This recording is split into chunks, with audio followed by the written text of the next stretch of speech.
Next, we're going to look at the tensor fasciae lata and the IT band. Frank Ober in the 1930s discussed a contracted TFL and IT band and the relationship to sciatic pain.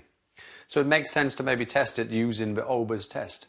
The problem we've got is that if we decide that it's shortened, then we're going to ask ourselves the question, why might that be? Typically, the TFL might decide to shorten because there is an underlying weakness of the gluteus medius. So when you are standing on one leg, the TFL works too hard and then suddenly becomes taut, increases the tension to the band, and then you get pain on the lateral femoral condyle, and it's the typical presentation of what we call a runner's knee or iliotibial band friction syndrome. When we come to lengthen the IT band, there's a study done in 2008 by Chowdhury, and he talked about 925 kilograms is needed to change the length of the IT band by only 1%. So the study basically said that it's almost near impossible to truly lengthen the IT band. However, by changing the tone of a TFL or by changing the position of the pelvis, there is a potential for changing the tone of the IT band. So when we come to lengthen it, just bear that in mind that it needs quite a lot of effort to change the actual length, but we still might be able to affect the tone of it. Now, the Ober test, the shoulder, the hip, the knee is in line. And then when I feel the weight of the leg is relaxed and I've got the weight, I'll slowly lower the leg down. And according to Ober, if it drops below the horizontal like it does, it's okay. If it stays around the horizontal like this, then it might be held in a short position. What you need to avoid is the TFL might want to take you into flexion and rotate you internally. So if you allow the hip to drop down and in, you're actually shortening the structure. So you need to keep shoulder, hip, knee in a line, cradle the weight, don't let it go, just almost like a half squat as you drop down. And if it drops down below the horizontal, it's okay. Now let's lengthen the IT. Have a lie on your back, please. But we'll actually use the other side for the demonstration. So imagine I tested this side, so we're going to lengthen that leg. Place the top leg over. The bottom leg, we can slowly add into like a side bending or adducted position here. We can also, if we want to, place the hand under the head and slowly side bend. So we actually get, maybe not so much, we actually get lengthening of a lateral line here. So you might find the TFL and the QL, it might be a good way of lengthening both structures. From this position, what we can do is slowly take the leg in to adduction, where you have a lengthening coming in from the TFL. Take a small breath in. Your left leg, push. So my patient is pushing their leg into my hand, activating the left tensor fasciae lata.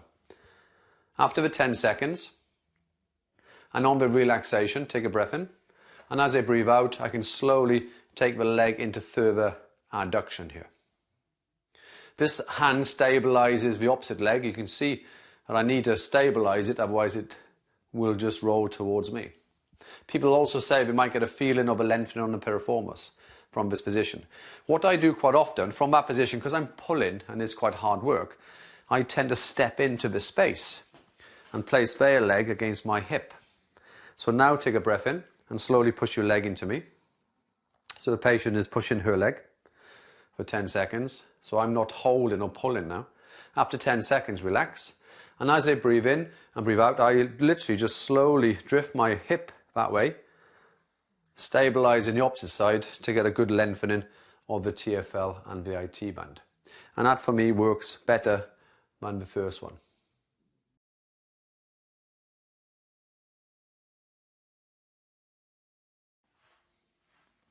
Next, we're going to look at the iliopsoas muscle, and we're going to use a test known as the modified Thomas test.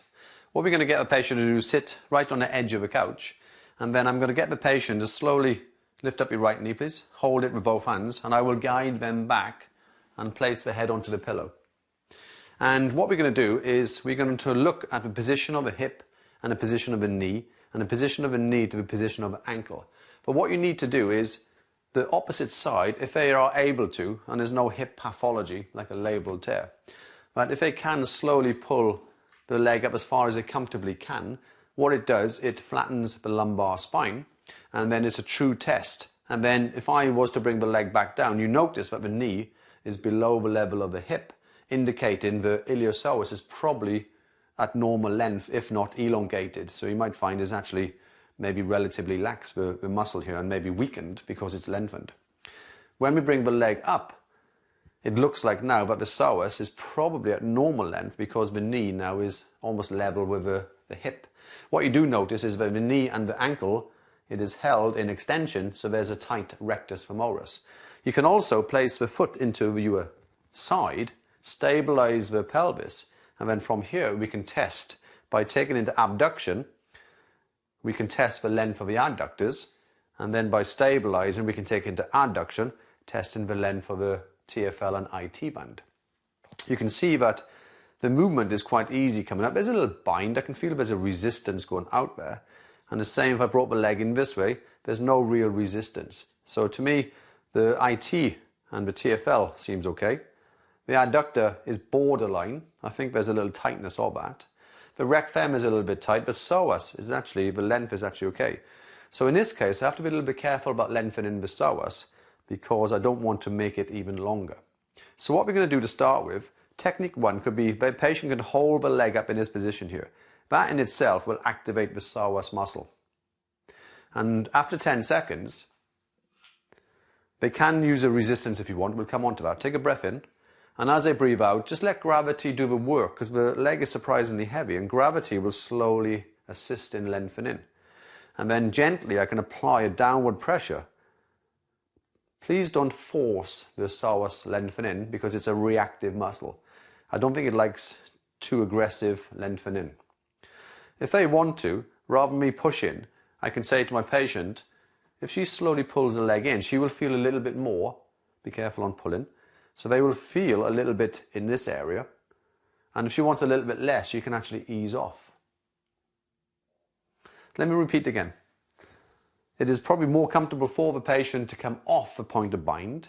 They hold, take a breath in. They can push towards the ceiling gently. So she's activating the iliopsoas muscle. After the 10-second contracture, they relax, they take a breath in. And then the leg, through use of gravity, is going to lower. And then you can apply pressure. I'm not going to do too much pressure here because it's not particularly tight. And if they want to, they can breathe in. And they can control how much lengthening they want by pulling in. And if she wants a little bit less, she can ease off by doing that one. One more thing about the psoas. If it's chronically tight, the patient, let's say for instance, the leg is held here. So there is an obvious gap. So this would be a very tight psoas muscle, as in it might be chronically tight. But bear in mind that the psoas protects the hip. So any hip pathology, the psoas will be involved. And any spinal pathology, the lumbar or the lower discs, then the psoas will also be involved. Bring the leg off, and then what we can do, I can interlock my fingers, and I can say to my patient, I'm going to increase the pressure here. Breathe in. And on the out breath, I'm going to count to 7. So slowly pull in. And as I go to 1, 2, if you slowly start to pull in a bit more, as I go to 3, a bit more for 4, keep going. My patient is pulling in quite firm for 7 seconds. After 7 seconds, I would then maximally lengthen the psoas, only if it needs it. And I would hold that. You might notice the patient shakes a little bit because we're at end range and the spindles are firing. And we would hold that for about 15 seconds. And then I would rest for 20 seconds and I would repeat 3 times. So the patient, breathe in. So they would slowly pull in and I count 1, 2, 3. Each time I count, they will slowly increase pressure until they pull it in quite firm. After the 7 seconds, relax. We lengthen for 15. We hold. And then we come off and we rest for 20. And that's a nice way and a safe way of lengthening the iliopsoas muscle.